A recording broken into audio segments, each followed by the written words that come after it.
Emma and Richie are going to show us some movements that will help if you have a fall and help you get back up off the floor. So today we're going to look at backward chaining. So this is a safe and effective way to get yourself down onto the floor. So standing in front of your chair, you're going to stand about a foot distance away from it. You're going to take a step forward using your strongest leg. Now bending that front knee, take a firm grasp of the chair, and then that back leg, bend your knee to take it down onto the mat. You're going to unhook the toes of that back leg, and then you're going to bring the front knee around so it's parallel to that opposite knee. From this position, you're going to take both hands down towards the mat, and you're going to slow with control, just crawl yourself back, just so you're away from that chair. Now, whichever side hip you would like to sit on, you're just going to swing the hips around to come to that seated position, and then lengthening up through the crown of the head. This is a safe and effective way to get yourself back up from the floor to that standing position. So from this position on the floor, you're going to place your hand alongside that other hand, and you're going to swing your hips through until you come back into this 4-point kneeling position. Now from this position, I just want you to crawl yourself forward back to your supportive chair. Place both hands onto the sides with a nice firm grip. Now from this position, you're going to take your strongest leg and you're going to bring your strongest leg through until the bottom of your foot is onto that floor.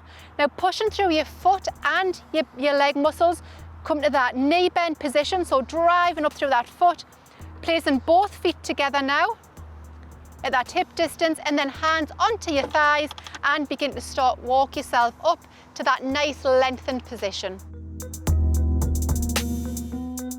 So we're now going to look at backward chaining as one whole movement, so getting yourself down onto the floor and then getting yourself back up from the floor.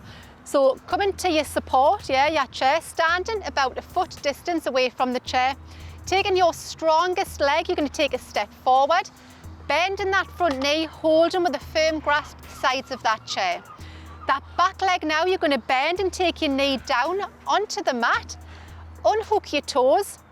The front leg, you're going to swing it back through so your knees are now parallel, again unhooking them toes. From this position, taking both hands down towards the floor and just gently crawling yourself back just so you're away from your chair. You're going to swing your hips around to sit onto that strongest hip. Again, just come to that nice seated lengthened position using that hand for your support.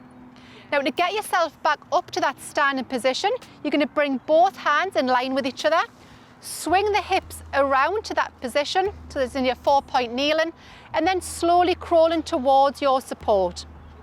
From this position, place both hands onto the chair with a firm grip, bring the strongest leg through, so the sole of the foot is onto the floor, and then bringing that back leg through after unhooking the toes to that standing position so your legs are now parallel, and then hands placed onto your thighs and walking yourself up to that nice lengthened position. Again, just pumping the feet just to get that blood moving back up to the head.